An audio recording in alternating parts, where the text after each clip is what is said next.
先会爱自己，再去爱别人。欢迎收听阅读茶坊。宋景之明明说好，只要我暂时穿上喜服，装扮成江慕宁的模样，等他把人偷偷送出去，就来救我。可迎亲的队伍都到门口了，却迟迟不见他的人影。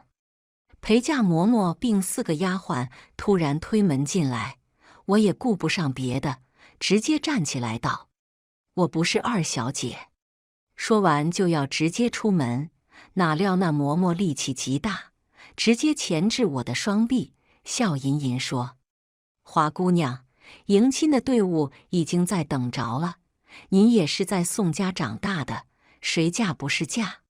身后4个丫鬟一拥而上，竟直接拿出早就准备好的麻绳，将我双手缚紧。我心内一惊，随即被堵上了嘴。几人拥簇着我就出了大门，就要押进花轿。我急得眼泪都快掉下来，艰难地用手指勾紧轿子门框，死活不松。旁边的嬷嬷推了我几下没推动，低声恶狠狠道：“公子已经发话，今天无论怎么着，你都得上轿。”说着话，握住我的食指向后用力，竟生生掰断，食指连心，疼得差点昏死过去。食指以诡异的角度耷拉下来，我疼得忍不住哆嗦。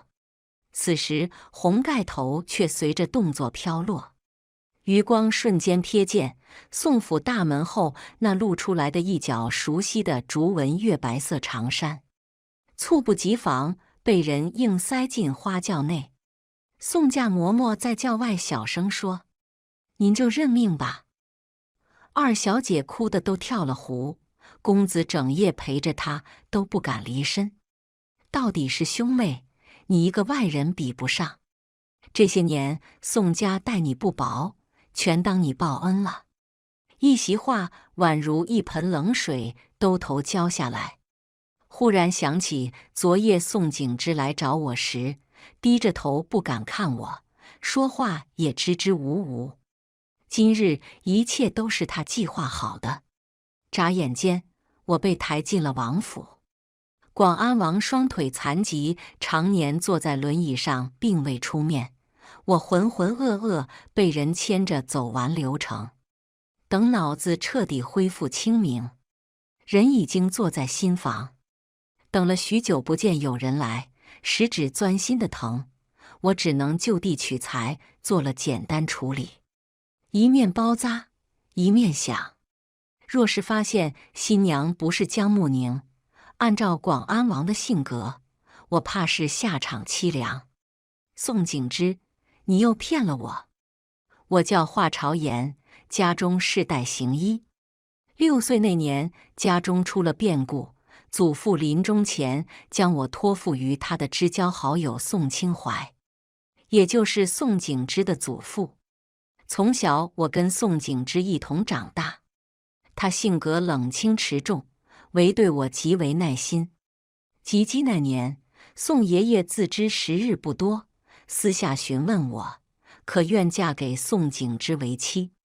我脸颊发热，温声道：“朝言尊重大公子的意见，宋爷爷可问一问他。”可宋爷爷却大笑着说：“他愿意着呢。”那日之后，我和宋景之定下婚约。宋爷爷说暂时不告诉其他人，想等着宋景之考取功名之后再正式宣布。宋景之却欢喜极了，常常假借帮我晒药的名义来我院里，时而送来一束刚摘下的野花，时而带来一份我最喜欢的杏春楼烤鸭。少年的喜欢热烈而张扬，尤其是潜藏在他温润之礼的外表下，更为动人。我本以为日子会这样下去，可一切的变化从宋爷爷去世、宋景之父亲续弦后开始了。宋景之的母亲生他难产，宋大人身为平江府知府，却为了宋景之多年不娶。直到去岁，他在酒宴上结识江慕宁的母亲，一个官居，一个新寡，相见极倾心。起初，宋景之很厌恶江慕宁，常常说她娇气而任性。他的原话是：江慕宁就是一个脆弱的漂亮花瓶。是的，她很漂亮，明媚又张扬，眉目如画，腰肢细软，出门必定打扮得精致才肯见人。而我揣着祖父留下的一沓银票，10几年来吃穿用度都是自己的，绝不肯多用宋府的一分一毫。常年精打细算，4季的衣裳翻来覆去都是那2身，钗环首饰也是逢年过节赏的。那日，江慕宁拽着我要去看首饰，难得宋景之也刚从南山书院回来休假，便陪着我们一块儿去。路上，江慕宁叽叽喳喳，快活得像百灵鸟一样，浑身带着春日的气息。宋景之虽然一脸嫌弃，但我无意回头时，却发现他正盯着江慕宁的身影出神。我忍不住抠紧了掌心，拼命告诫自己别多想。可感情就像流沙，越使劲越攥不住。入了珍宝阁，我一眼看中了那根海棠花样的金簪，缀着颗颗浑圆的珍珠，样式精巧，还是我最喜欢的花。江慕宁也刚好看中，走过来，他想要拿起那根金簪，却被宋景之一把抢过去。他看着我，笑问：“想要这个吗？”我刚才听见掌柜的说了价格，下意识捏了捏空瘪的钱包，缓缓摇了摇头。此时，江慕宁气鼓鼓地攀上宋景之的胳膊，嚷嚷着：“那给我，我喜欢。”偏偏宋景之故意把金簪举起，江慕宁踮着脚尖去拿，两人在旁边打打闹闹。忽然他脚一滑，抱紧宋景之的腰，肉眼可见宋景之耳根红透。他反手将那根金簪插在了江慕宁的鬓边，不自在地别过脸：“便宜你了，哥哥出钱。”自然。视野里，宋景之笑得温润开怀，藏不住的喜欢从眼睛里溢出来，而我只能沉默地低下头。3月初8是宋景之的生辰，我早早为他缝制了一双鞋子，还有药草制成的荷包。他读书太用功，有时会莫名头疼。那荷包的药草是我翻遍古方，一点一点试出来的，草药也是自己采来的。早上他去上书院前，我先把荷包和鞋子送去，并告诉他晚上亲手给他做长寿面。宋景之回眸，笑着调侃：“我只知道华神医这双手包治百病，却不知道你还会做饭。”我抹了抹鼻头，有些心虚。天知道我在私下里浪费了多少柴火和白面。厨房里的柳妈劝我莫要强求，可我不服输，烫得满手血泡，总算学会如何和面、擀面条、煮面。私以为心诚则灵，盼宋景之长寿平安。午后，我出门去药铺送制好的药丸，顺道再买一些米面油。碰巧路上遇见小偷抢人钱袋，我追了那人2条街，才帮着把钱袋拿回来。耽个片刻，天色竟暗下来，心里牵挂回去给宋景之做长寿面，就匆匆地往回跑，恰好路过南山书院。往常寂静的书院门口，一反常态地聚集不少人，隐约还有琴音传来。我忍不住踮起脚尖看了一眼，瞬间挪不开视线。人群中起舞的姑娘，不正是江慕宁？她戴着面纱，舞姿翩跹，恍如9天神女下凡。无数盏孔明灯爬上夜空，灯光映照，我认出站在最前面的是宋景之。她嘴唇微起，看得痴迷。身后一干刚下学的学子们纷纷叫好：天若惊鸿，宛若游龙，美哉，妙哉！这是哪儿来的仙子？若是有幸一睹芳容，小生愿倾尽所有。议论声不绝于耳。宋景之突然沉下了脸，喝道：你在搞什么鬼？成何体统？江慕宁像是被他吓到似的，猛地摔倒在地，痛苦地捂着脚腕，巴掌大的小脸微微上扬，眼睛里蒙着一层水汽。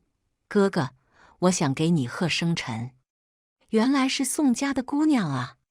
周围议论纷纷，宋景之的脸色越发沉得快能滴下水。可我和他年少一同长大的情分，分辨得出他此刻最真实的情绪。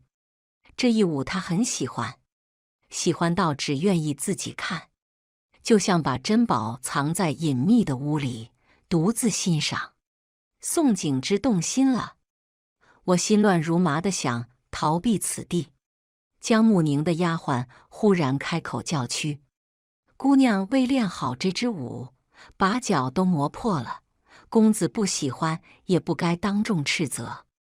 姑娘最爱跳舞，若是脚崴坏了，以后可怎么办？话音未落，一道身影忽然上前，抄起江慕宁，紧紧横抱在怀里。宋景之难掩急色，疼吗？他步伐匆忙，一向持重沉稳的模样不复存在，发了疯似的朝着医馆方向跑。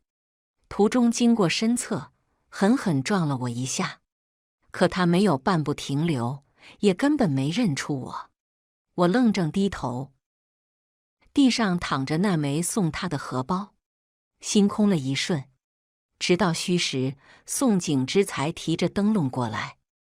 他脸色有点红，在烛光下勉强一笑：今日先生留堂了，辛苦你等我许久。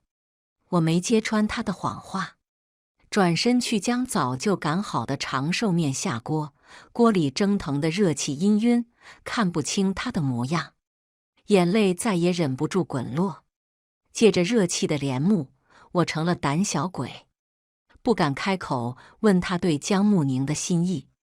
等面熟的时间，我察觉到宋景之有些焦躁，时不时扭头朝外看去。盛饭的手微顿，强压下心头郁闷。长寿面上桌，宋景之吃得飞快，一碗热气腾腾的面顷刻下肚。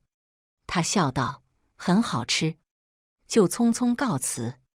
关上门后，我抵着房门滑坐在地，将头埋在双臂间，再也忍不住低声啜泣。那碗面我没有加盐。过了几日，我在花园里撞见了江慕宁，他的脚腕裹了一层棉布，正坐在太阳下央求宋景之给他念话本子。宋景之素日最烦这些粗俗话本，却架不住他撒娇，认命地拿起话本子。两人蓦然相视一笑，美好的让人觉得眼睛生疼。正准备离开，江慕宁发现我，朝我遥遥招手，而宋景之按住他，一脸担忧：伤还没好，又胡闹。看见华姐姐，我太高兴了吗？哼，你这么凶干嘛？罚你去给我们拿果子来。一向厌恶他娇气任性的宋景之，竟然好脾气的一口应下。等他走后，江慕宁娇声央求我：姐姐，你是大夫，要不要帮我看看脚上的伤好的怎么样？我笑着点点头，慢慢将那层棉布拆开，却看到一只光洁白皙的脚腕，脚踝没红肿，也没骨折。好看吗？江慕宁忽然开口，我抬头对上那双笑意不达眼底的漂亮面孔。那日我在南山书院前看见你了，华朝言，你和他青梅竹马，又是他的未婚妻，你们两个到哪一步了？他欺你了没？就这里。江慕宁指着红润的唇角，一字一顿道：“生辰那晚，他吃完面回来，失控地吻着我的唇，一点一点细细地品尝。你觉得，你的那碗面和我的唇，宋景之更喜欢哪一样？”胃被无形的大手攥紧，我再也忍不住站起身呕吐起来，翻江倒海般想把那些过往全吐出来。脑海里全是他或清冷沉稳，或笑意盈盈的少年郎模样。他曾说：“朝颜，等我考中那天，就向全城的人宣告我们的婚事。洞房花烛夜，金榜题名时，有你足矣。朝颜，朝颜，一定等我。”半晌直起身，脑子已经混乱不堪。旁边江慕宁突然哭起来：“华姐姐，你不要碰我！哥哥，华姐姐非得看看我的脚伤。阿宁好疼啊！”下一秒，宋景之慌里慌张的大步跑过来，将江慕宁护在身后，冷冷看向我：“你在干什么？他伤了脚，大夫说需要静养，他不是你的试验品。”我嘴唇嗫嚅，无力解释。身后江慕宁朝我讥讽一笑，他在赌宋景之无条件的信任他。事实上，的确如此。宋景之没等我解释，有些失望地看了我一眼，转身抱着江慕宁离开。我失魂落魄地回到自己院子，打量了一下这个寄身11年的小院，多少酸甜苦辣都成了抓不住的幻影。突然明白了一个道理，原来不喜欢和喜欢都一样的简单。幸而这么些年来，我没把希望倾注在他人身上，努力研习医术，从不懈怠。就算离开宋景之，华朝颜依旧会是华朝颜。打定主意后，我开始默默收拾行装。但是宋景之抢先一步找来，他神色委顿，红着眼告诉我，宫里的康太妃因为生病移居行宫休养。那日康太妃路过南山书院，正好看见江慕宁跳舞，太妃很满意他，所以派人上门为他的儿子现任广安王求娶宋家姑娘。据说这个广安王脾气不好，喜怒无常，还曾经一怒之下屠人满门，是个威名在外的活阎王。江慕宁一听这个消息就哭闹不止，她宁肯死也不嫁给广安王。那你找我有什么用？我声音平平。但宋景之满心都是江慕宁，根本没注意到我的反常。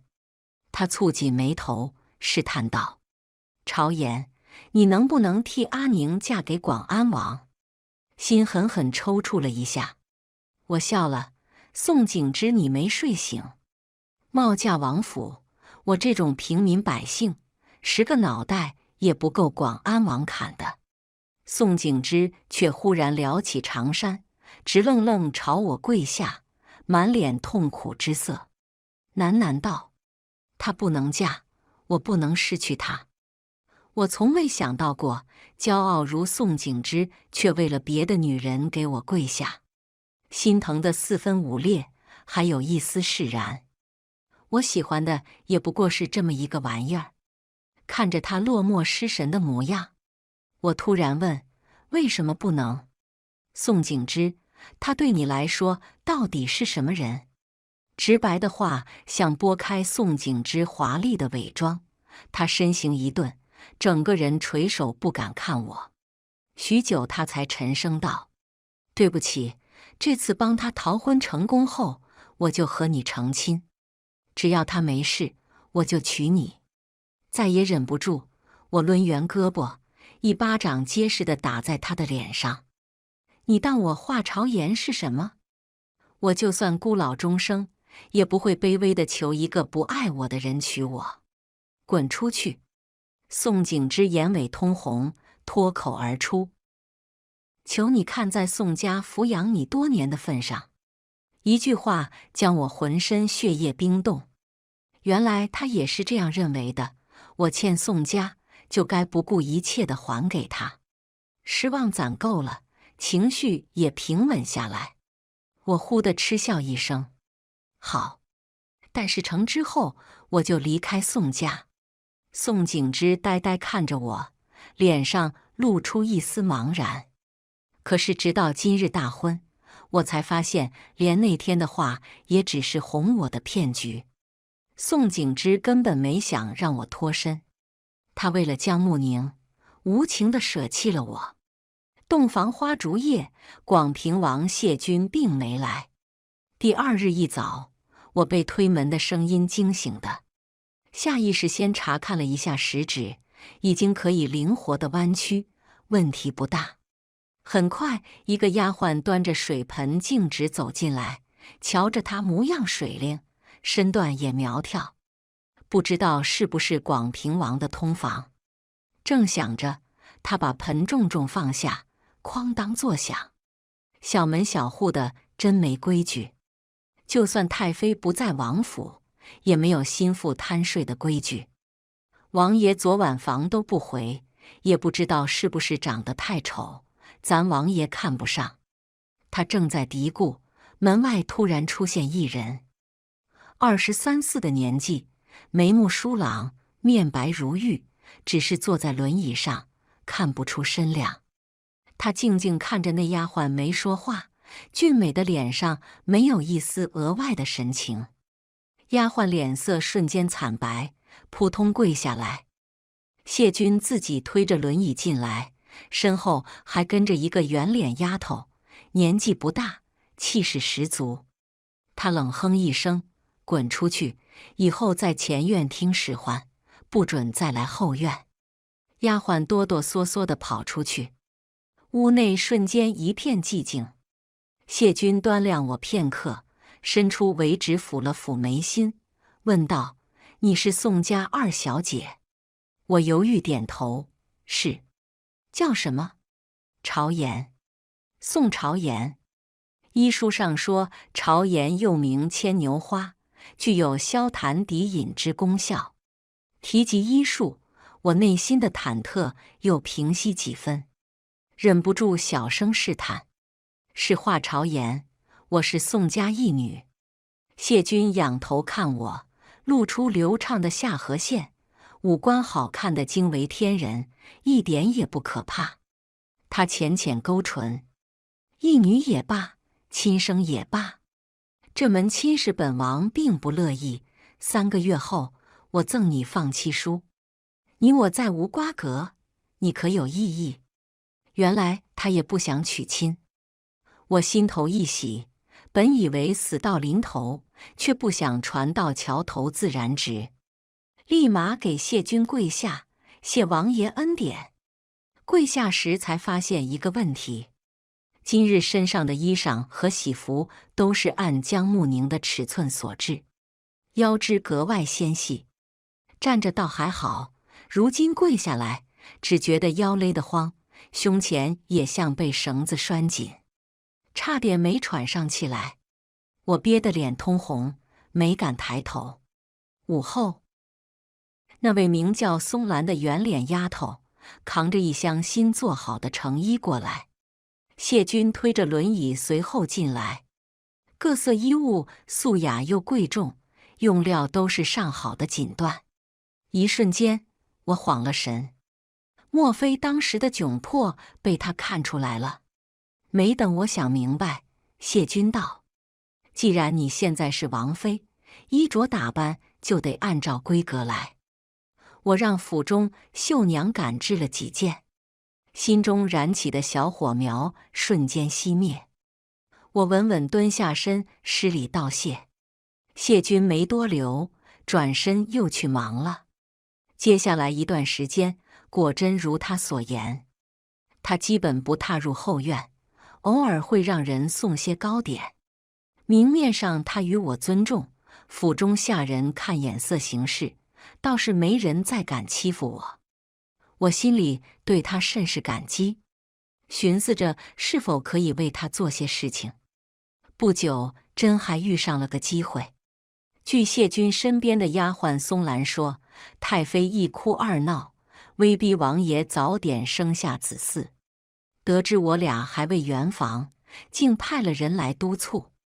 谢君只能暂时从书房搬到我房里。好在他提前说过，做戏而已，委屈你几日，等母妃回宫，我今早放你走。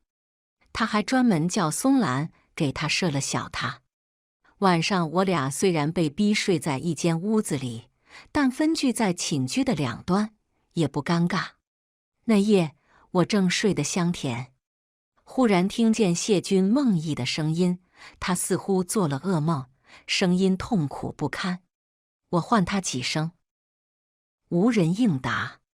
把着灯笼走到他卧榻旁，只见他死死咬着双唇，浑身在不停地打哆嗦，像是在承受巨大的痛苦。我赶紧从箱子里取出来一些安神的药材，点燃，放置在他床头。不多时，谢君平静下来，稳稳睡着。我突然有些好奇，不知道他这腿到底是个什么情况。刚准备掀开他的裤腿，手腕却被人猛地抓住。谢君躺在那儿并未睁眼，声线冷淡而平稳：“去睡吧。”原来他已经醒了。我收回手，几步跑回自己的床上，没有再深究这件事，毕竟我快要走了。宫中还有那么多医术高明的太医，可后半夜我却翻来覆去睡不着。想到那些传言，想到谢君的断腿，想到他刚才发病的样子，心头思绪万千。第二天，谢君神色正常，我也知趣的没提起昨晚发生的事情。临出门时，谢君忽然问我：“你想一起出去走走吗？可以吗？”我有点雀跃，自从嫁进王府，就再也没有出过门，遑论去过街上转转。他点点头。等我换好衣裳随他出门，才发现在门外廊下站着太妃派来的人。谢君喊我一起出门，估摸也是做给那人看的，想让太妃早点放心。可我不管那些，横竖散散心就好。马车辚辚，我们一路走到了珍宝阁才停下来。原来谢君是珍宝阁的幕后老板，他约了人在楼上谈事情，让我自己在铺子里随意走走。没人在身边，我落个自在。顺着铺子的柜台看过去，最近珍宝阁新出了不少好东西，样式也精致，不过看起来都很名贵。我叹了口气，只能饱饱眼福。日上三竿，谢君才谈完事出来。我先上了马车，他随后上来，手里还拿着一个红漆木盒。他把盒子放到我的手中道：“是我思虑不周，姑娘家衣服首饰都是需要的。”盒盖打开，里面放着各式各样的簪子、耳坠和手串。重点是，大部分都是我刚才看过的。可当时他明明在2楼，我不好意思收，刚准备推辞，谢君就说：“过几日有宫宴，你需要陪我一同去。”此话一出，我就明白了，原来是害怕我打扮太素净，给他丢人。看着眼前满满一盒首饰，我看着谢君认真道：“王爷，您可真是个大好人。”不知为何，谢君脸色扭曲了一下。回去的路上，谢君特意让马夫放慢了速度，我一路走着看着，好不快活。走到王府门口，忽然瞥见一道熟悉的身影，正站在石狮子旁。许久不见，宋景之憔悴了许多，眼窝塌陷，似乎过得不是很好。看见马车驶来，他满怀期待地往这边看。我缩回脑袋，省得引起不必要的麻烦。扭头，谢君正目光炯炯地盯着我。我没说话，他也没开口。本想着不见面就算没事了，哪知过了一日，松兰跑来说，外面有位年轻公子自称是我的朋友，想见我一面。我本不想去见宋景之，但是他一直守在王府外，被人传出不好听的话，遭殃的还是我。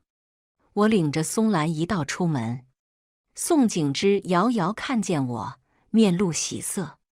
他3步并2步上前，准备拉住我的手，欢喜道：“朝颜，你没事，真是太好了。”我让松兰在一旁等待，自己走过去，盯着宋景之，眼神淡漠。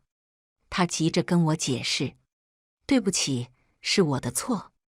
可阿宁离不开我，我真的不知如何是好。”是吗？相处11年，朝颜竟不知宋公子是灵丹妙药，令人离开就不能活。宋景之语塞。我继续道：“宋家抚养我的恩情已经还清，请你以后不要再出现，恶心！不给他留一丝情面。”我骂完就走。宋景之在身后追问：“朝颜，你过得好吗？”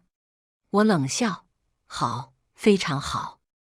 我夫君广安王玉树临风，为人细心体贴，我与他一见钟情，情难自拔。”话音未落，就听见松兰在后面惊喜地叫了一声：“王爷！”我瞬间红了脸，本是刺激宋景之的话，也不知他听见没。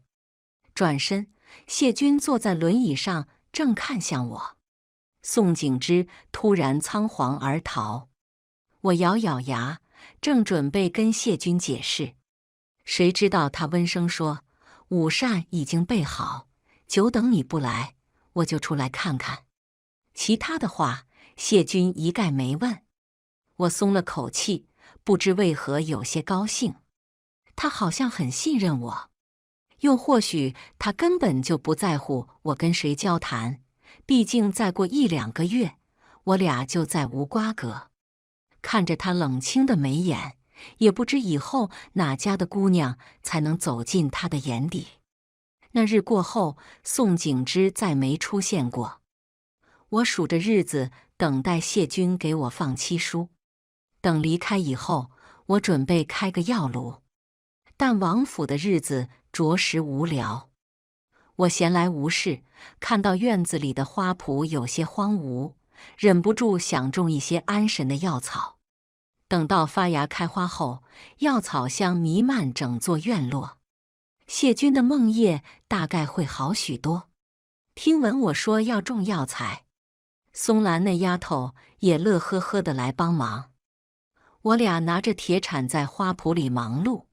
松兰忽然说：“王妃，我觉得你挺好的。”“是吗？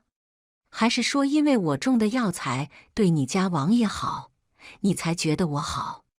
他抿嘴一笑：“我家王爷是天下最好的人了，他看得上的人自然也是好的。看得上的人，指我吗？”正出神，没注意谢君悄无声息地来到了我们的身后。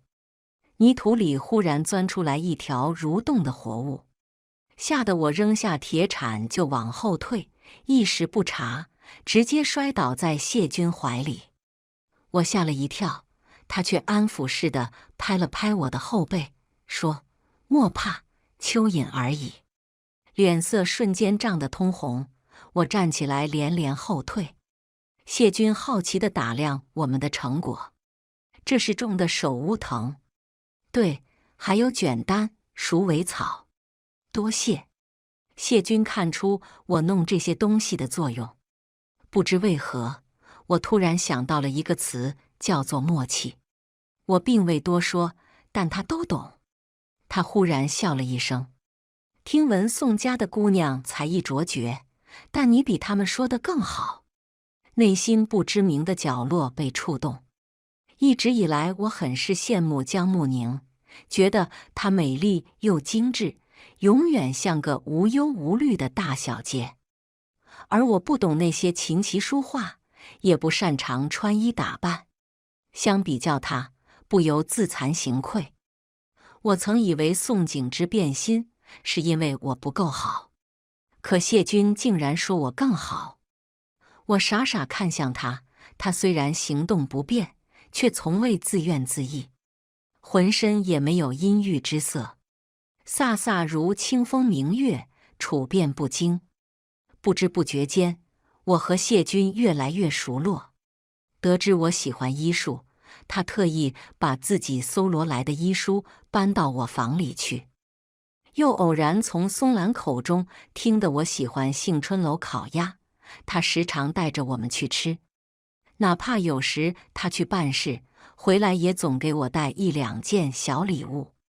有时候是一只珠钗，有时候是一对手镯，亦或是街边叫卖的一屉包子或冰糖葫芦。我常常觉得谢君温柔细心的，根本不像一个高高在上的王爷。直到那次宫宴，我才看到他的桀骜不驯是藏在骨子里的。9月底，皇上为皇后举办生辰宴，谢君专门叫人提前给我做好了新衣裳，还专门打造了一套海棠花的头面。我问他为何要用海棠花样式，他有些不自在地扭过脸去，耳根发红。我看到你帕子上绣的都是海棠花。我突然想到曾经被宋景之送给江慕宁的那只海棠花金簪。原来只要用心观察，了解一个人的喜好也很简单。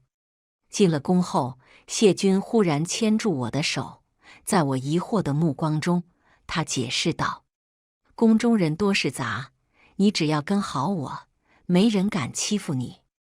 我笑看着他，点了点头。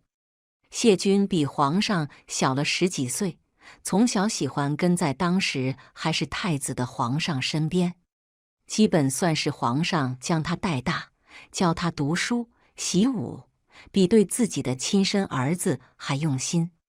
所以我俩就坐在皇帝的下手。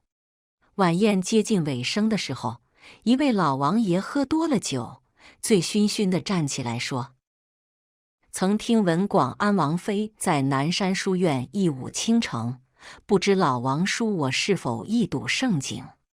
宴席立刻静了下来，无数道陌生的眼光落在我身上，我心底发慌。若是皇上准了，我可怎么办？我根本就不会跳舞。正在忐忑，谢君忽然嗤笑一声：那有什么好看的？三王叔，不如侄儿为您舞一曲。说完，他对身旁的太监言语2句。那太监很快折了一根翠竹回来。谢君推着轮椅走到场地中央，以竹为剑，挽了个剑花，竹影晃动，如行云流水。可以想象得到，要是他的腿好好的，该是多么的精彩绝艳。正当大家看得精彩，谢君唰地将竹子对准了那老王爷的咽喉，冷冷问：王叔可尽兴？一向温和的脸上挂满寒霜，有一种风雨欲来的压迫感。要求我跳舞的老王爷吓得往后缩了一下，连带着椅子摔了个跟头。还好有皇上出言，打了个圆场。宴会后，我推着谢君出来，他的脸色不大好看，似乎想起什么不好的往事。许久，他缓缓开口：13岁那年，我被人下了毒，从此以后这双腿就废了。我咬了咬唇，能让我看看吗？他没点头，也没阻止。我蹲下，将他的裤腿挽起，余光看见他垂在身侧的手掌一点一点慢慢收紧。等裤腿彻底挽起来，我有些惊异，那双腿紫黑色的青筋遍布，肌肉早已经萎缩，即使我家先祖在世，也无法医好。许久，我愧疚道：对不起，你这些年一定受苦了。他愣了片刻，手掌却慢慢松开。宫宴后不久，京中就发生了一件大事。户部尚书贪墨案被人递呈到皇上面前，宋景之的父亲也参与此事，宋家也受到牵连。等我得知消息的时候，宋家已经被判了刑，宋父流放千里，宋景之、江慕宁等一干人被罚入教坊司。我到处打探他们的消息，却没料到在王府遇见了宋景之和江慕宁。谢军忽然要在王府里宴请几位知交好友，请了京城里最有名的乐坊，而宋景之和江慕宁正好在这个乐坊。再见宋景之，竟有些认不出他，他像是被抽取了所有的精气神，弹着曾引以为傲的凤求凰。而舞台上领舞的女子正是江慕宁，她穿着一身碧色舞衣，在台上旋转，依旧舞姿动人，引人瞩目。江慕宁频频朝谢军看来，媚眼如丝，但谢军却跟没看到一样。他见我出神，脸色有些冷，当着众人的面，他忽然勾住我的腰，嘴唇凑到我的脸颊旁边，模样暧昧。王妃可认得他是谁？我知道他是故意的，轻浅一笑。一个乐师而已。转而压低声音，谢军你别闹。他见我真的不在意，唇角勾起笑，眼里刹那星光璀璨，转头鼓掌叫好。等我扭过头时，看到宋景之痴痴地看向我，眼底通红。宴后，我推着谢军离开，不料江慕宁提起裙摆朝我们跑来，他猛地跪倒在谢军面前，故意低头，露出盈盈一握的腰肢，脸上挂着晶莹剔透的泪珠，像是一朵娇柔而脆弱的花朵，哭道：“王爷，我才是宋家的姑娘，当初太妃看中的是我，是华朝言抢了我的亲事。”江慕宁的话就像是一把重锤，狠狠砸在我心上，不敢去看谢军的脸色。来人，把这贱婢拖下去。谢军忽然开口，说话的内容却让我一愣，没来得及反应，身旁突然闪出2个侍卫，一左一右架起江慕宁要拖走。他吓得不知所措，泪眼婆娑，疯狂挣扎，口中不断呼唤宋景之的名字。宋景之刚刚追过来，事情也听了个大概。突来的变故让他也愣住了，好在他及时反应过来，撩袍跪下：“广安王殿下，还望您大人有大量，看在我的面子上，饶恕家妹一命。你一个乐师而已。”谢军恶趣味地搬运了我刚才的话。朝言。宋景之抿唇不再言语，目光急切地看过来，希望我能帮他从中说和。谢军此时也看向我，眸色沉沉，不见亮光。我捏紧掌心讷讷：“王爷，能不能放他们一马？”在我开口之后，谢军脸上乌云密布，他没有直接回应我，而是让人把宋景之和江慕宁都带下去了。人走后，他又冷静下来，一眨不眨地盯着我询问道：“理由？”华朝言，你是不是还舍不得他？我朝着他直直跪下，把当初错嫁的前因后果解释清楚，顺便也禀明了自己身份。我与宋景之早已无情分可言，但是宋爷爷好心收留我在宋家，如今宋家出事，我于情于理当保宋家一条血脉，求王爷恩准。其实说这些话的时候，自己也心虚。万一谢军因为我骗了他而动怒，不仅就不回宋景之，我自己的小命也难保。但是情势危急，我不得不赌一把。依仗是谢军在认真听我讲，他没有不管不顾的发难。而是在听我说话。沉默半晌，面前忽然伸来一只骨节分明的手掌，谢君俯身到我面前。若是这个理由，我允了。清冽的男音在耳边响起，我自己都有些难以置信，看着他不由看出了神。而他察觉了我的目光，疏忽展颜一笑。我一下子红了脸。谢君说话算话，命人把宋景之和江慕宁放了。此时我才知道，他早就从越方赎回这两人，卖身契也被他送到我手中。看你这几日寝食难安，不如尽早解决这桩麻烦事。你想做什么就去吧。谢君坐在廊下看着我道。我心中感激不尽，也不知如何表达，正想给他跪下，却被他单手挡住。他定定看着我道：以后别动不动就下跪。我说过，无论你是宋家的养女还是亲生女儿，与我拜堂成亲的只是你。听他说完，不知为何觉得耳根发烫，心中突然有个大胆的猜测。在见到宋景之时，他正站在王府门外，神色呆滞，似乎在回想什么。一旁江慕宁哭成泪人，但他不为所动。听说在释放他俩之前，谢君让手下的人使了一个小把戏，故意去吓唬他们，声称王爷被气得病倒，准备杀一个解解气。结果江慕宁忽然就推了宋景之一把。在宋景之难以置信的目光中，他瑟瑟发抖地低下头，含泪道：哥哥，你最疼我了，我不想死。要不是你们宋家出事连累我，我怎么会流落到教坊司这样的地方？你对不起我在先，就别怪我心狠。我把卖身契交还给宋景之，有千言万语想要交代，最后化作简短的一声珍重。宋景之眼尾通红，蓦然拉住我的衣袖：朝颜，对不起，你跟我走吧。我知道你心里有我，我们本该……我甩开他的手，忍不住气笑了。也不知他从哪儿来的勇气，才能说出这句话。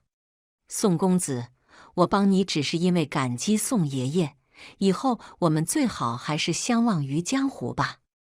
你记得爷爷，为什么不记得自己是我的未婚妻？宋景之，生平第一次，我想亲手杀了一个人。我死死看着他道：你自己做了什么心里清楚，我华朝颜此生与你这种虚伪之人绝无可能。你和广安王就有可能吗？宋景之忽然红了眼，他猛地按住我的肩头，一字一顿道：广安王才是害死你祖父的元凶。当初华老太医就是因为没能治好广安王的腿，才会被赐了鸩酒。你以为他是什么好人？没等他继续说下去，一道流光闪现，直接刺入宋景之的胸膛，霎时鲜血阴出。松兰推着谢君出现在大门口，刚才那一下就是他射出的，还不快滚！再敢胡言乱语，小心我下一次就射穿你的心脏。江慕宁在一旁吓得连忙要来搀扶宋景之，可宋景之却一把推开他，看了看谢君，又看了看我，握着胸口踉跄离开。等人都已经离开，我才怔怔转头看着谢君，他脸色惨白一片。晚间，谢君突然发病，腿上的毒素突然攻心，一连请了10几位太医入府。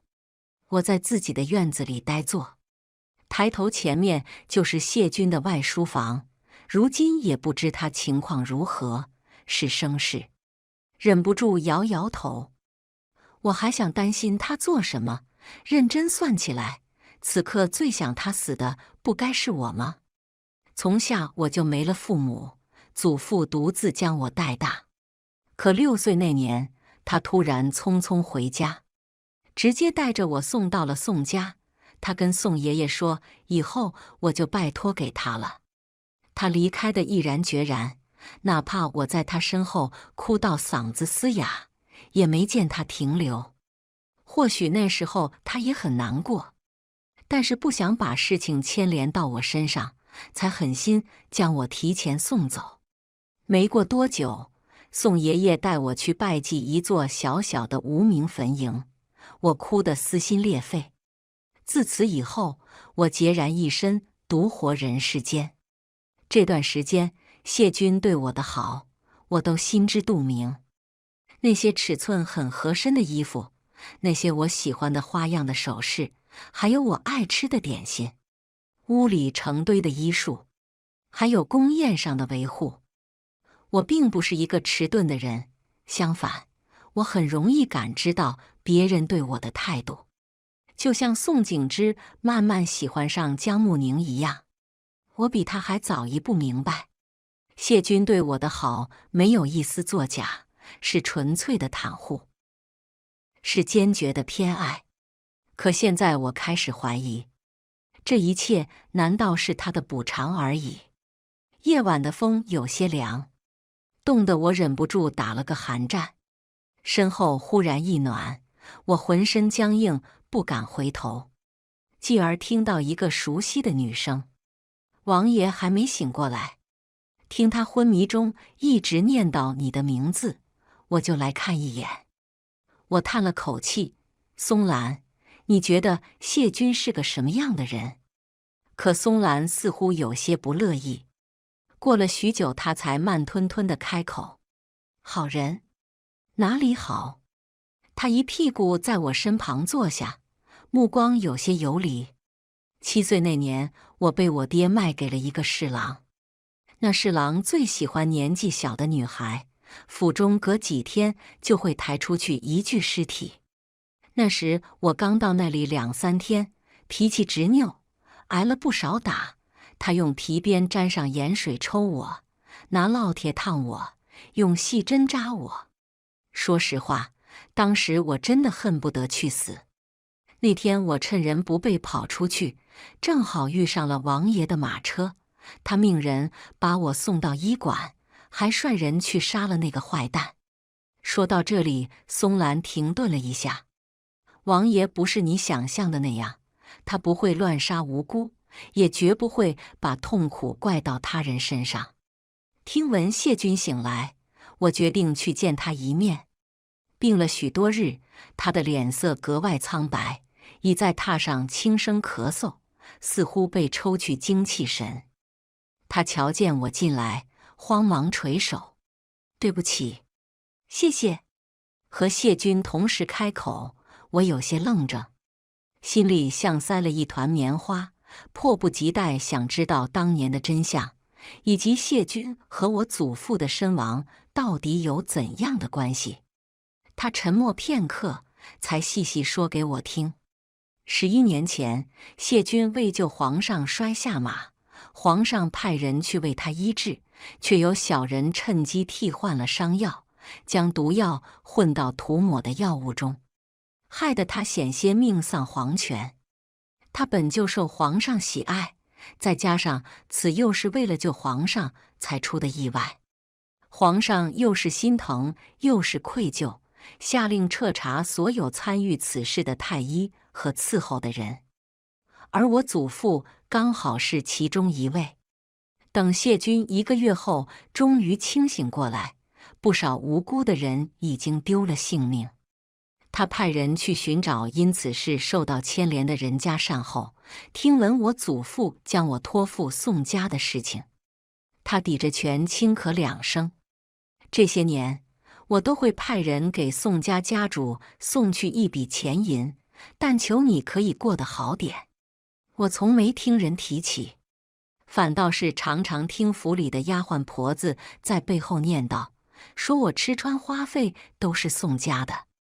哪怕我轻易不踏出自己的小院，哪怕我用祖父留下的钱缩衣紧食，都堵不上他人的议论。至于谢军每年送去的钱银，大概是落入了宋景之父亲的口袋。突然又想起一件事，我问：成亲那日，你是不是已经发现了我的身份？为什么不当场拆穿？我也不知道。谢军嘴唇抿成一条直线，目光虚虚地看向别处，不敢看向我。寂静的房间越发让人心慌，我不敢再多待下去。将要离开时，谢军忽然小心翼翼地问：你还怪我吗？王爷也是受害者，我怎能怪你？更何况，整件事情最该负责任的应该是下毒害谢军的人。听他说，后来那人被抓出来，已经被抄家流放了。下毒的原因，则是后宫的一位嫔妃嫉妒谢军深受皇上的宠爱，因嫉妒生出杀心。背后的事牵扯到皇家隐私，我也识趣的没有再多打听。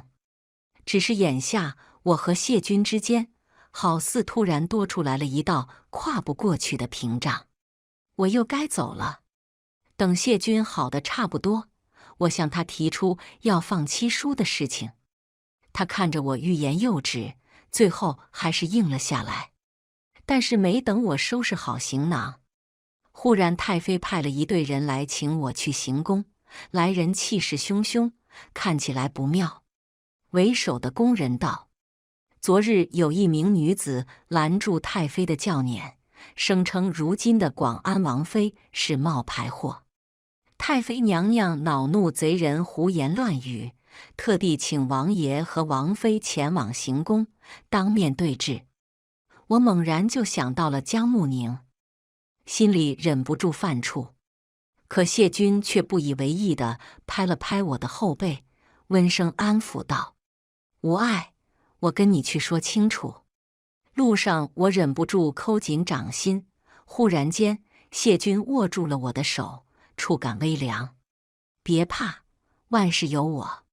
实在不行，我就在母妃面前撒泼打滚。本来紧张的情绪瞬间被他逗笑，脑子中竟不自觉地想象谢军撒泼打滚的模样。他清冷高贵的，就像天上的月亮，想必撒娇时会别有风情，脸颊瞬时滚烫。再不敢看他。马车很快到了行宫外面。近1年来，康太妃称自己生病，因此移居宫外。实则如今后宫里多是皇上的妃嫔，她一个先皇的妃子，也着实难受。幸而她还有广安王可依靠，皇上偏宠一些，自然就同意了她的请求。进入行宫内，一院肃杀，有宫女领着我们到花厅。我推着谢军，心内忐忑不安，揪心接下来的命运。等了许久，才听到脚步声，一个雍容华贵的妇人被人搀扶出来，想来就是康太妃。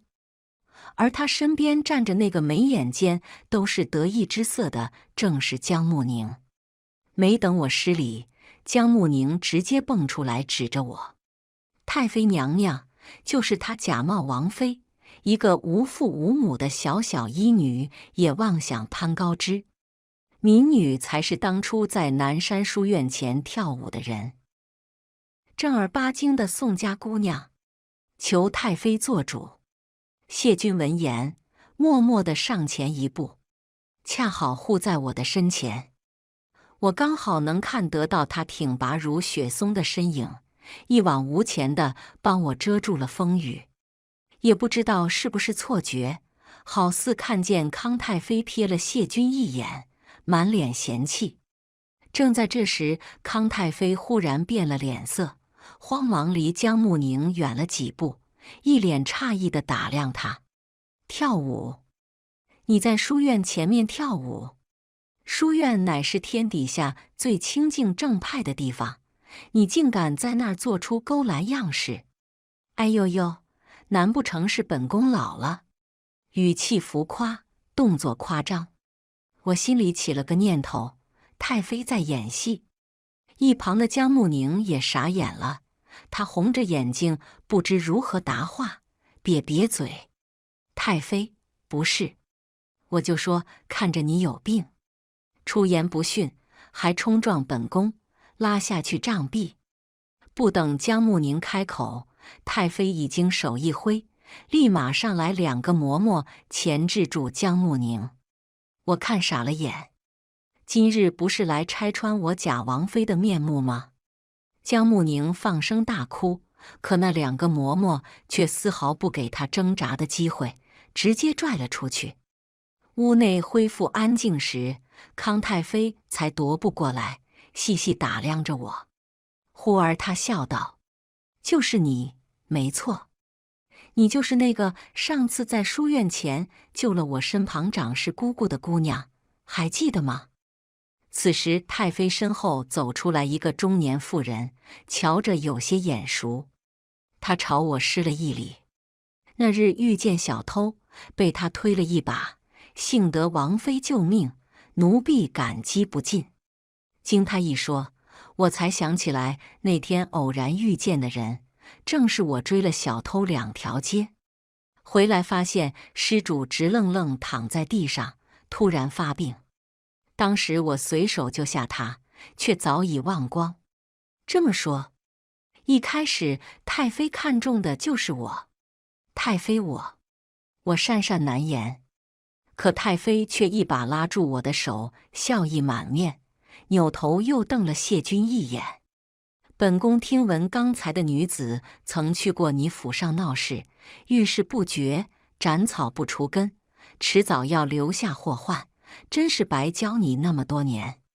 若是再有下次，委屈我的好儿媳被人再三欺负，我可饶不了你。听着他偏心到极致的话，我的心瞬间安定下来，任由他拉着坐下。